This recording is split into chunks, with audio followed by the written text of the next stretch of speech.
আগামী 2-1 দিনের মধ্যে সুখবর পেতে যাচ্ছেন সাবেক প্রধানমন্ত্রী শেখ হাসিনা। এদিকে আমার সবশেষ শুরু হয়ে গেল ভারত বাংলাদেশের মধ্যে কঠিন যুদ্ধ। সন্ধ্যার পরেই বাংলাদেশের ভিতর ঢুকে হামলা চালালো ভারত। হঠাৎ জরুরি অবস্থা জারি করলো সেনাপ্রধান। গোলাগুলিতে নিহতের সংখ্যা অনেক। তারা লন্ডনে একটি বড়সড় সমাবেশের প্রস্তুতি নিচ্ছে। আগামী 8 ডিসেম্বর সেই সমাবেশ হবে, যেখানে হাজারো নেতাকর্মীর উপস্থিতির চেষ্টা চলছে। অনুষ্ঠানের আয়োজক যুক্তরাজ্য আওয়ামী লীগ। শেখ হাসিনাকে প্রধানমন্ত্রী দাবি করে তারা ওই আয়োজনের একটি পোস্টার করেছে, যেখানে প্রধান অতিথি হিসেবে হাসিনা বক্তব্য রাখবেন বলে প্রচার চালাচ্ছে। দর্শক, গুরুত্বপূর্ণ ভিডিওতে আপনাকে স্বাগত। দর্শক, আজকের এই ভিডিওতে বেশ কয়েকটি গুরুত্বপূর্ণ ভিডিও ফুটেজ নিয়ে হাজির হয়েছি। এমনকি দর্শক, আজকের ভিডিওর শুরুটা দেখে বুঝতে পেরেছেন আজকের নিউজটা কতটা গুরুত্বপূর্ণ হতে চলেছে। এমনকি দর্শক, আজকের নিউজে কি ধরনের ভিডিওগুলো আপনারা দেখতে চলেছেন। তো দর্শক, যারা এই ভিডিওটি প্লে করেছেন তাদের উদ্দেশ্যেই বলবো, না টেনে সম্পূর্ণ ভিডিওটি মনোযোগ সহকারে দেখবেন, তাহলে বিস্তারিত বিষয়গুলো আপনারা বুঝতে পারবেন। তো দর্শক, কথা না বাড়িয়ে আমরা মূল ভিডিওটি দেখে আসি। তার আগে আমার চ্যানেলে নতুন হলে থাকলে চ্যানেলটি সাবস্ক্রাইব করে রাখুন এবং একটি লাইক দিয়ে দেখতে থাকুন সম্পূর্ণ ভিডিওটি। ভারতের সঙ্গে টানাপোড়েনের মধ্যে নতুন করে অস্বস্তি তৈরি হয়েছে যুক্তরাজ্যকে নিয়ে। ব্রিটিশ পার্লামেন্টে বাংলাদেশের সংখ্যালঘুদের সুরক্ষা এবং অন্তর্বর্তী সরকারের কার্যক্রম নিয়ে প্রশ্ন উত্থাপন করেছে দেশটির অল পার্টি পার্লামেন্টারি গ্রুপ। যদিও পার্লামেন্টে দেয়া বক্তব্যে অনেক অসত্য তথ্য উপস্থাপন করা হয়েছে বলে প্রতিবাদ করেছে পররাষ্ট্র মন্ত্রণালয় তথা বাংলাদেশ সরকার। কূটনৈতিক সূত্র বলছে, ব্রিটেনকে নিয়ে অস্বস্তির দ্বিতীয় কারণ হচ্ছে দেশটিতে অবস্থান করা আওয়ামী সমর্থকদের তৎপরতা। তারা লন্ডনে একটি বড়সড় সমাবেশের প্রস্তুতি নিচ্ছে। আগামী 8 ডিসেম্বর সেই সমাবেশ হবে, যেখানে হাজারো নেতাকর্মীর উপস্থিতির চেষ্টা চলছে। অনুষ্ঠানের আয়োজক যুক্তরাজ্য আওয়ামী লীগ। শেখ হাসিনাকে প্রধানমন্ত্রী দাবি করে তারা ওই আয়োজনের একটি পোস্টার করেছে, যেখানে প্রধান অতিথি হিসেবে হাসিনা বক্তব্য রাখবেন বলে প্রচার চালাচ্ছে। যদিও 5 আগস্ট ছাত্র জনতার রক্তাক্ত অভ্যুত্থানের মাধ্যমে ক্ষমতা ছেড়ে ভারতে পালিয়ে যেতে বাধ্য হয়েছেন শেখ হাসিনা। খোদ আশ্রয়দাতা ভারতই তাকে সাবেক প্রধানমন্ত্রী হিসেবে ট্রিট করছে।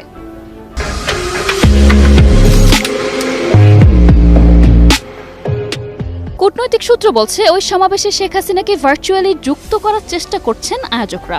কিন্তু শেষ পর্যন্ত সমাবেশটি হবে কিনা বা আদৌ তিনি বক্তৃতা করবেন কিনা তা নিয়ে এখনও যথেষ্ট সন্দেহ রয়েছে। ওই আয়োজনের ভেন্যু হিসেবে আপাতত ইস্ট লন্ডনের ইমপ্রেশন হল ঠিক হয়েছে। সেই সমাবেশ থেকে প্রবাসী সরকার গঠনেরও চেষ্টা করা হতে পারে বলেও আয়োজকরা বলছেন। দায়িত্বশীল সূত্র বলছে, এমন প্রেক্ষাপটে ঢাকায় নিযুক্ত ব্রিটিশ হাইকমিশনার সানা কুককে বুধবার ডেকেছিলেন পররাষ্ট্র উপদেষ্টা। সাধারণত যে কোনো বিষয়ে অসন্তোষ জানাতে রাষ্ট্রদূত বা হাইকমিশনারকে অতিরিক্ত সচিব বা মহাপরিচালক পর্যায়ে ডাকা হয়। কিন্তু ব্রিটেন যেহেতু শুরু থেকে অন্তর্বর্তী সরকারকে প্রকাশ্যে সাপোর্ট দিয়ে আসছে, তাই স্পর্শকাতর বিষয়গুলো নিয়ে উপদেষ্টা নিজেই রাষ্ট্রদূতকে ডেকে কথা বলেছেন। তাছাড়া ব্রিটেনের সঙ্গে বাংলাদেশের ঐতিহাসিক সম্পর্কের বিষয়টিও বিবেচনায় ছিল। নিসা আলম, নিউজ ডেস্ক। নেট মেরে শেখ হাসিনাকে হত্যা চেষ্টার মামলায় সব আসামিকে খালাস দিয়ে হাইকোর্টে দেওয়া রায় প্রত্যাখ্যান করেছে আওয়ামী লীগ। ছাত্র জনতার অভ্যুত্থানে ক্ষমতাচ্যুত দলটি তাদের প্রতিক্রিয়ায় বলেছে, ইউনূসের ক্যাঙ্গারু কোর্ট নয়, 21 অগস্ট গ্রেনেড হামলার বিচার করবে বাংলাদেশের জনগণ। গত 5 অগস্ট অভ্যুত্থানে ক্ষমতা হারিয়ে শেখ হাসিনা দেশ ছেড়ে ভারতে আশ্রয় নেওয়ার পর আওয়ামী লীগের নানা বিবৃতি দলের ভেরিফাইড ফেসবুকে আসছে। রায়ের প্রতিক্রিয়াও সেখানেই আসে। অভ্যুত্থানের পর গঠিত ডক্টর মোহাম্মদ ইউনূস নেতৃত্বাধীন অন্তর্বর্তীকালীন সরকার আমলে বিচার বিভাগ স্বাধীনভাবে কাজ করতে পারছে না বলেই ইঙ্গিত করেছে আওয়ামী লীগ। তাৎক্ষণিক প্রতিক্রিয়া জানানোর পর একটি বিবৃতিও প্রকাশ করেছে আওয়ামী লীগ। সেখানে বলা হয়, 21 অগস্ট গ্রেনেড হামলা মামলায় বিচারিক আদালতে দণ্ডিত সকল আসামিকে সংবিধান, আইন ও সকল বিচারিক রীতিনীতি লঙ্ঘন করে সম্পূর্ণ অবৈধভাবে খালাস করে বিচারের পথ বন্ধ করে দিয়েছে। বাংলাদেশ আওয়ামী লীগ মনে করে বাংলাদেশে গণতন্ত্র, আইনের শাসন ও বিচার বিভাগের ইতিহাসে এটি একটি জঘন্য ও ঘৃণ্যতম কালো অধ্যায় হিসেবে চিহ্নিত হয়ে থাকবে। ডক্টর মোহাম্মদ ইউনূস নেতৃত্বাধীন সরকারের সমালোচনা করে বিবৃতিতে বলা হয়, 21 অগস্ট মামলার দণ্ডপ্রাপ্ত 49 জন আসামির সকলকে খালাস করে এই অসাংবিধানিক ও অবৈধ তথাকথিত অন্তর্বর্তী সরকার পবিত্র সংবিধানের উপর কুঠারাঘাত করল। বিএনপির শাসন আমলে এই হামলার ঘটনাটি তুলে ধরে আওয়ামী লীগ বলেছে, 21 21 অগস্ট নারকীয় গ্রেনেড হামলার পর বিএনপি জামাত জোট সরকারের নির্দেশে তদন্তাধীন পুলিশ এই মামলা গ্রহণ করেনি। এই ভয়ানক গ্রেনেড হামলা ও হত্যাকাণ্ডের বিচার বন্ধের হীন উদ্দেশ্যে তারা জজ মিয়ার নাটক সাজিয়েছিল। পরবর্তীতে 11 সরকারের সময় 2007 সালে এ সংক্রান্ত মামলা দুটির নতুনভাবে তদন্ত শুরু করে। আওয়ামী লীগ সরকারের সময় আদালতের কাজে দীর্ঘ প্রায় 11 বছর ন্যায় বিচারের সকল আইনি ও বিচারিক বিধিবিধান ও রীতিনীতি প্রতিপালন করে এই মামলার বিচার সম্পূর্ণ করে। অসাংবিধানিক ও অবৈধ তথাকথিত অন্তর্বর্তী সরকারের নির্দেশে হাইকোর্টের একটি বিভাগ সম্পূর্ণ অসাংবিধানিক ও বেআইনিভাবে বিচারিক আদালতের রায় উদ্ভূত ডেথ রেফারেন্স নাকচ করে এবং আসামিদের আপিল মঞ্জুর করে 21 অগস্ট নারকীয় হত্যাকাণ্ড ও গ্রেনেড হামলার বিচার বন্ধ করার উদ্দেশ্যে এই প্রহসনমূলক রায় দেয়। গত 1.5 দশকে আওয়ামী লীগের বিরুদ্ধে এই সমালোচনা ছিল যে তারা আদালতকে নিয়ন্ত্রণ করত। বিএনপির অভিযোগ ছিল তাদের ভারপ্রাপ্ত চেয়ারম্যান তারেক রহমানকেও রাজনৈতিক উদ্দেশ্য থেকে এই মামলায় জড়ানো হয়েছিল।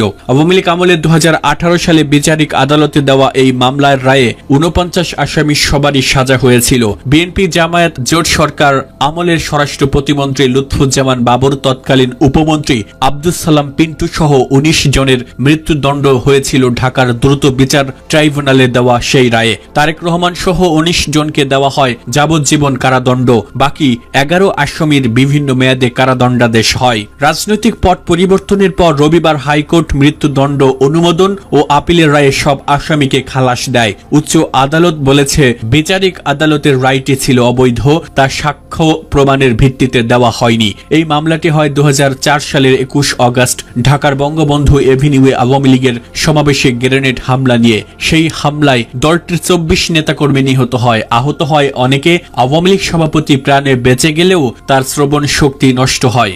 এদিকে আর 969 রোডম্যাপ ঘোষণা করে দ্রুত নির্বাচন দিতে অন্তর্বর্তীকালীন সরকারের প্রতি জোর দাবি জানিয়েছে বিএনপি। বুধবার 4 ডিসেম্বর রাতে ফরেন সার্ভিস একাডেমিতে প্রধান উপদেষ্টার সঙ্গে বৈঠক শেষে সাংবাদিকদের একথা বলেন বিএনপির স্থায়ী কমিটির সদস্য ডক্টর খন্দকার মোশাররফ হোসেন। তিনি বলেন, আমরা নির্বাচনের কথা বলেছি, আমরা বলেছি এই সরকার জনগণের ভোটের ব্যবস্থা করতে ওয়াদাবদ্ধ, তাই সংস্কারের পর রোডম্যাপ ঘোষণা করে দ্রুত নির্বাচনের ব্যবস্থা করার কথা বলেছি। জনগণ নির্বাচনের রোডম্যাপ পেলে নির্বাচনমুখী হবে, তখন যেসব ষড়যন্ত্র দেখতে পাচ্ছেন এসব আর কেউ করতে সাহস পাবে না। তিনি আরো বলেন, স্বৈরাচার আওয়ামী লীগ ও তাদের দোসরদের সব ষড়যন্ত্র মোকাবেলা করতে সরকারের জাতীয় ঐক্যের আহ্বানে পাশে থাকার প্রতিশ্রুতি দিয়েছে বিএনপি। দর্শক, আপনারা তো সম্পূর্ণ ভিডিওটাই দেখলেন।